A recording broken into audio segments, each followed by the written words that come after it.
Oi, gente, tudo bem com vocês? Sejam muito bem-vindos a mais uma aula da nossa EBD, a nossa Escola Bíblica Dominical aqui da UPA, né, da União Presbiteriana de Adolescentes da Igreja Presbiteriana de Botafogo. Aqui é a Letícia, essa é a aula do dia 26 de fevereiro de 2023. As nossas aulas acontecem todo domingo às 9h30 da manhã lá na Igreja Presbiteriana de Botafogo. O endereço é Rua da Passagem 91. Caso você nunca tenha estado conosco, é super bem-vindo, muito convidado a aparecer por lá. Enfim, a gente também disponibiliza aqui esse recurso, né, essa gravação, a aula gravada, para alcançar mais vidas, mais pessoas que não podem estar conosco ali ao vivo, ali no presencial. Então, a gente não teve aula na semana passada, a gente fez ali uma classe única, excepcionalmente, juntou ali com a aula a classe dos adolescentes foi junto com a dos jovens e adultos, por causa do carnaval ali, as complicações do feriado. Mas, enfim, já estamos de volta. Hoje a gente vai falar sobre a lição 7, tenho quase certeza, vou até conferir. Lição 7 da nossa revista, Uma Viagem pela História da Redenção, parte 6. Eu já tô quase me confundindo aqui nas partes. A gente está estudando as cartas paulinas, né? As cartas de Paulo, que são muito importantes para a nossa fé. Elas nos ensinam, assim, a gente tem visitado alguns temas básicos das nossas doutrinas e da nossa religião, do que a gente acredita. E, enfim, o Paulo ensina bastante para a gente nas suas cartas. Hoje, então, a gente vai aprender sobre a justificação pela fé. Aí, outro tema fundamental. A gente vai aprender sobre o que é isso, né? A justificação pela fé, quais são os seus benefícios, quais são as bênçãos, né? Que essa justificação nos traz. O Paulo vai expor algumas, né? Ele fala que, enfim, a gente, a partir da justificação, a gente tem paz e não separação, a gente vai ter esperança, vai ter segurança, enfim. A gente vai ver hoje, né, aqui no decorrer da aula, que a justificação pela fé é uma demonstração maravilhosa da graça de Deus, né, ou seja, é algo que a gente não merece. Resumindo, é de graça. E a ideia é, a partir do nosso texto base, que vai ser Romanos 5, de 1 até 11, entender o que isso significa e quais devem ser os efeitos dela, né, da justificação na nossa vida. A gente já aprendeu, né, assim, acho que há 2 aulas atrás, sobre o pecado, né? Que o pecado é horrível, ele é seríssimo, traz péssimas consequências para a nossa vida. E uma dessas consequências, ela é justamente nos tornar incapazes de herdar a vida eterna, né? Ela nos afasta completamente de Deus e a sua consequência maior é a morte, né? E não a vida. Mas a Bíblia ensina pra gente que tem uma maneira, tem uma saída de nosso destino final ser diferente, ao invés da morte eterna ser a vida eterna. Aí as cartas paulinas nos ensinam, né, nos mostram isso ao falar sobre a justificação. E aí a gente vai aprender então agora, depois da nossa oração inicial, sobre essa doutrina, que é uma doutrina necessária, ela é real e é muito importante. Mas, enfim, convido você a orar comigo agora, que antes da gente começar a explorar esse assunto tão importante. Vamos orar. Pai querido, muito obrigado por estarmos aqui juntos, estudando, pensando, aprendendo e sendo alimentados pela Tua Palavra. Pai, eu peço para que o Senhor abençoe essa aula, se faça presente aqui, abençoe a vida de cada pessoa que está assistindo e envie o Teu Espírito Santo, Pai, para guiar-nos, ensinar-nos e nos ajudar e nos ajude a compreender tudo que aqui for ensinado, tudo que a gente lê, tudo que a gente pensar. Eu peço para que o Senhor esteja conosco, hoje e sempre. Em nome de Jesus. Amém. Bom, agora que a gente vai começar a nossa aula, eu quero te convidar a abrir aí a sua Bíblia comigo no livro de Romanos. A gente vai ler e pensar um pouco aí ao longo da aula sobre o texto, que eu já dei um spoiler agora antes da oração, mas é o texto que está em Romanos 5, dos versículos 1 até 11. Romanos 5, 1 a 11. Então abre aí e acompanha comigo na sua Bíblia enquanto eu leio aqui do outro lado. Ó. Justificados, pois, mediante a fé, temos paz com Deus por meio de nosso Senhor Jesus Cristo, por intermédio de quem obtivemos igualmente acesso pela fé a esta graça na qual estamos firmes. e gloriamo-nos na esperança da glória de Deus. E não somente isto, mas também nos gloriamos nas próprias tribulações, sabendo que a tribulação produz perseverança, e a perseverança, experiência, e a experiência, esperança. Ora, a esperança não confunde, porque o amor de Deus é derramado em nosso coração pelo Espírito Santo que nos foi outorgado. Porque Cristo, quando nós ainda éramos fracos, morreu a seu tempo pelos ímpios. Dificilmente alguém morreria por um justo, pois poderá ser que pelo bom alguém se anime a morrer. Mas Deus prova o seu próprio amor para conosco pelo fato de ter Cristo morrido por nós, sendo nós ainda pecadores. Logo, muito mais agora, sendo justificados pelo seu sangue, seremos por ele salvos da ira. Porque se nós, quando inimigos, fomos reconciliados com Deus mediante a morte do seu Filho, muito mais, estando já reconciliados, seremos salvos pela sua vida. E não apenas isto, mas também nos gloriamos em Deus por nosso Senhor Jesus Cristo, por intermédio de quem recebemos agora a reconciliação. Bom, eu não sei o que você entende por justificação, mas eu queria trazer aqui uma definição do Hernandes Dias Lopes, que a nossa revista traz pra gente. Parece um trava-língua, mas faz muito sentido. Tenta prestar atenção, porque ela resume bem todo o assunto de hoje. É assim, ó. O justo morreu pelo injusto, e a justiça do justo foi colocada na conta do injusto, de tal maneira que o injusto é declarado justo por causa da justiça do justo depositado na nossa conta, que somos injustos. Então, nós estamos justificados. Ou seja, pessoal, nós que somos os injustos, somos tornados justos, somos justificados. Por quê? Por meio da justiça do justo, né? Como ele diz aí. E quem é esse justo? É Jesus, que se entregou por nós, né? A gente já aprendeu, né? Acho que foi na lição 5 sobre pecado, que o pecado nos afasta de Deus, ele nos condena e não tem nada que a gente consiga fazer sozinho, né, para mudar essa situação. Mas Deus fez algo. A gente sabe que ele enviou seu filho Jesus, que morreu na cruz para nos justificar, como está lá em 2 Coríntios, no capítulo 5, versículo 21. Aquele que não conheceu o pecado, Jesus, ele o fez pecado por nós, para que nele fôssemos feitos justiça de Deus. Jesus toma o nosso lugar e se entrega por nós. Ele paga o preço do pecado e ele faz com que nós, que somos os pecadores, né, em primeiro lugar, nós somos tornados justos a partir disso, né? Então, a gente já viu que sem Jesus, que sozinhos, nenhuma pessoa está apta a ir morar no céu, né? Nenhuma pessoa está apta a ter vida eterna. Pelo contrário, a gente está aí na consequência do pecado, que é a morte eterna. E, enfim, todos seriam rejeitados, todos estariam distantes de Deus. Mas Jesus nos justificou diante de Deus e ele mudou a nossa história totalmente, né? Enfim, e esse termo justificação é pela fé, né? A gente aprende que a justificação é pela fé. Isso quer dizer que a fé é o instrumento pelo qual a justiça de Cristo é imputada, né? Cristo nos dá a sua justiça, passa para nós essa justificação por meio da fé, né? Ela é o instrumento. Isso significa, basicamente, né, confiar em Cristo como a nossa única justiça diante de Deus. Confiar, crer. Né? Os méritos não são nossos, os méritos são dele. E a partir do momento que a gente tem fé e crê nisso, nós somos justificados. E é importante um destaque, né? Saber que essa fé não vem de nós, né? Ela é um dom de Deus, ela nos é dada por Deus. Então é tudo um presente, não é nada mérito nosso, tá? No texto que a gente leu e vai estudar hoje, Romanos 5, 1 a 11, o Paulo fala um pouco, nos ensina um pouco sobre os benefícios da justificação, né? Ele expõe aí várias bênçãos, vários benefícios que vêm para aqueles que são justificados pela fé.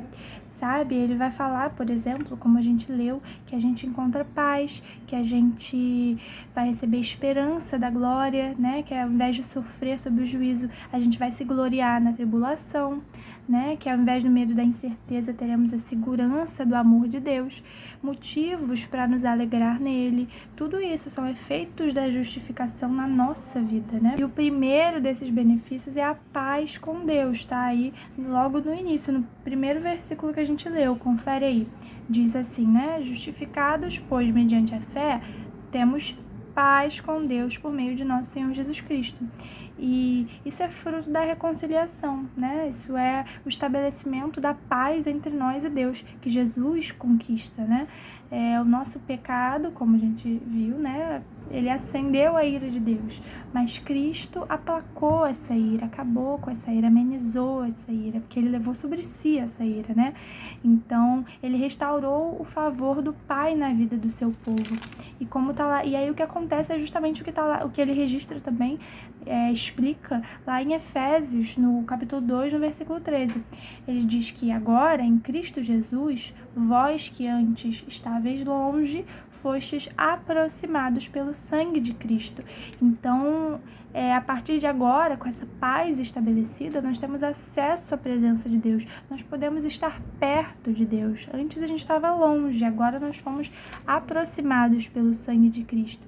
Então, enfim, isso é maravilhoso, né? E a gente tem que sempre lembrar também que a gente não fez nada para merecer essa paz, nada para merecer esse acesso à presença de Deus, essa proximidade.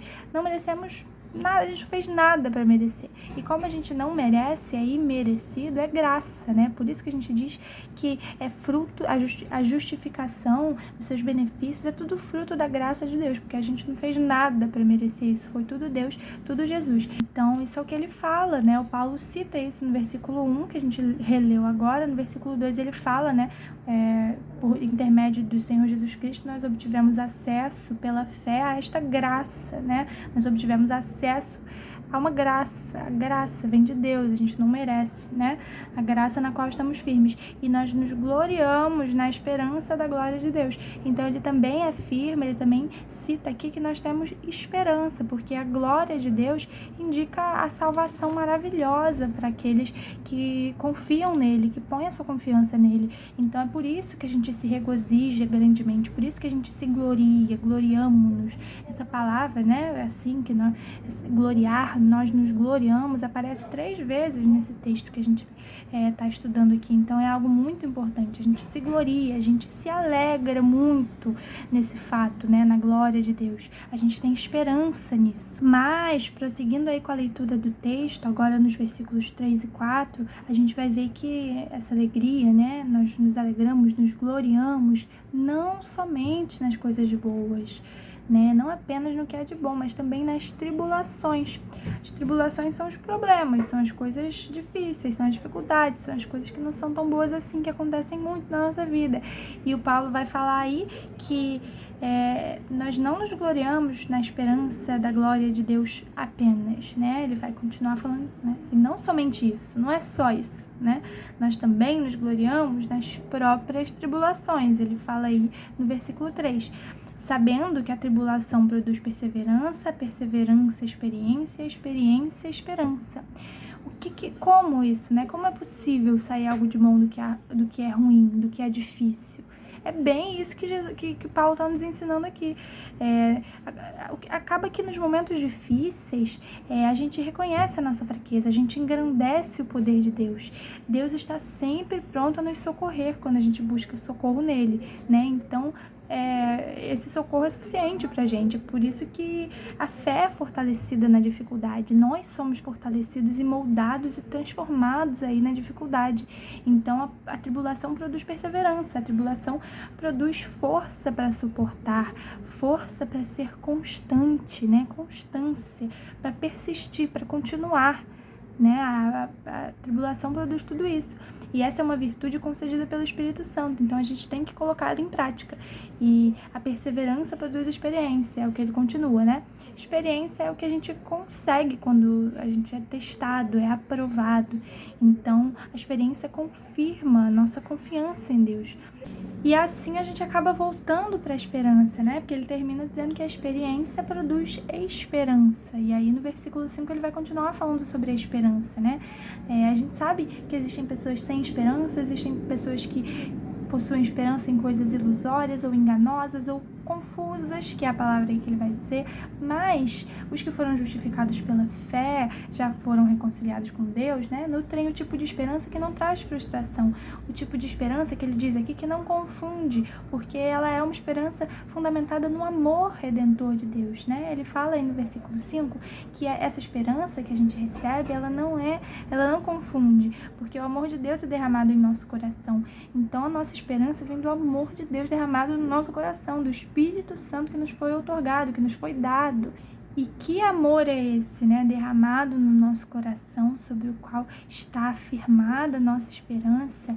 É o amor que o Paulo vai descrever aí nos próximos versículos, a partir do versículo 6. Ele vai falar sobre a maior prova de amor que existe, né? Ele fala que Cristo, quando nós ainda éramos fracos, morreu a seu tempo pelos ímpios. Nós éramos ímpios, né? Ímpios são pessoas que vivem como se não tivesse Deus, vivem sem fé, sem temor a Ele, né? E Deus provou o seu amor como? Dando o seu Filho unigênito para que todo aquele que nele crê não pereça, mas tenha vida eterna, que é o que está lá em João 3,16, um versículo muito conhecido, né? Então ele fala que dificilmente alguém morreria por um justo, aí no versículo 7 agora do texto que a gente está. Pois poderá ser que pelo bom alguém se anime a morrer. Mas Deus prova o seu próprio amor para conosco pelo fato de ter Cristo morrido por nós, sendo nós ainda pecadores. Ou seja, olha que coisa assim inacreditável. O Paulo vai falar aqui. Até por uma pessoa justa, por uma pessoa boa, é difícil se encontrar alguém que esteja disposto, uma pessoa disposta a morrer por alguém, mesmo se essa pessoa for boa. Imagina então o que Cristo fez por nós, que Ele morreu por nós quando ainda éramos pecadores, quando ainda éramos fracos, quando éramos ímpios. Deus morreu por nós nesse estado. Então, sem termos feito algo, sem merecermos, até mesmo antes da gente ter fé nele, né? Nada que a gente fizesse de atrair esse tipo de amor, né? Então essa é a grande prova do amor de Deus. Então, terminando esse texto que a gente está estudando, Paulo vai falar, né?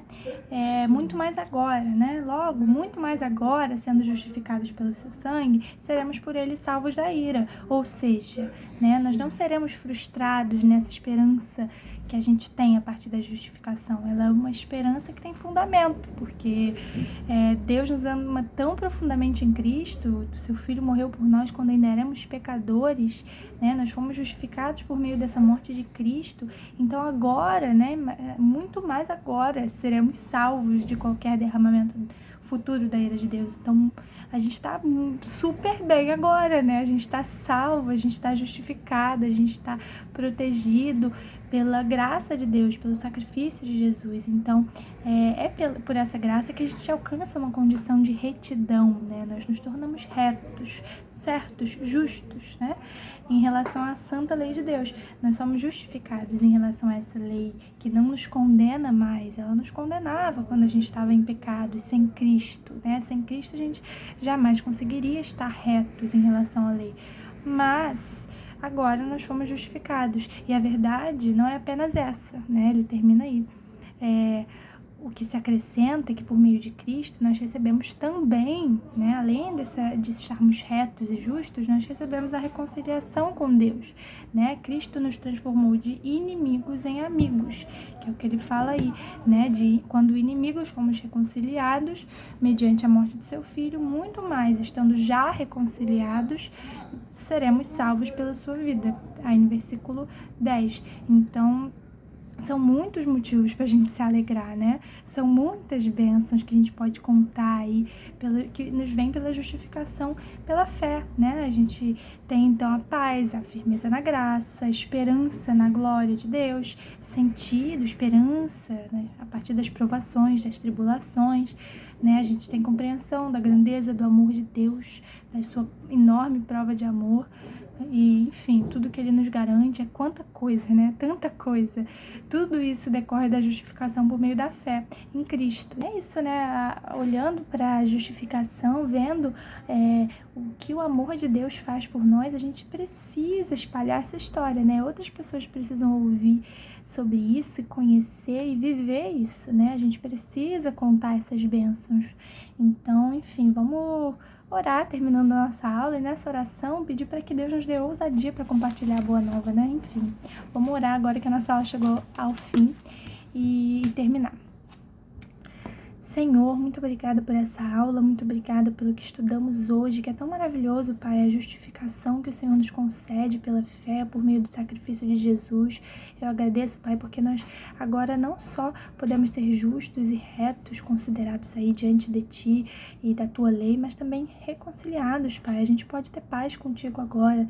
Nós agora podemos nos aproximar, podemos buscar ao Senhor. Muito obrigada por essa bênção maravilhosa. Eu peço para que o Senhor nos dê ousadia, nos dê coragem e sabedoria para falar sobre isso, para contar sobre essas bênçãos maravilhosas, para que todos aqueles que ainda não sabem disso, ainda não conhecem, ainda não vivem isso, possam conhecer, possam estar contigo, Pai, possam usufruir dessas bênçãos que o Senhor nos dá por meio de Jesus Cristo. Essa é a oração que eu faço no dia de hoje. Muito grata por essa aula e por esse estudo. Em nome de Jesus, amém. Bom, gente, essa foi a nossa aula. Um beijo para todos e até a próxima!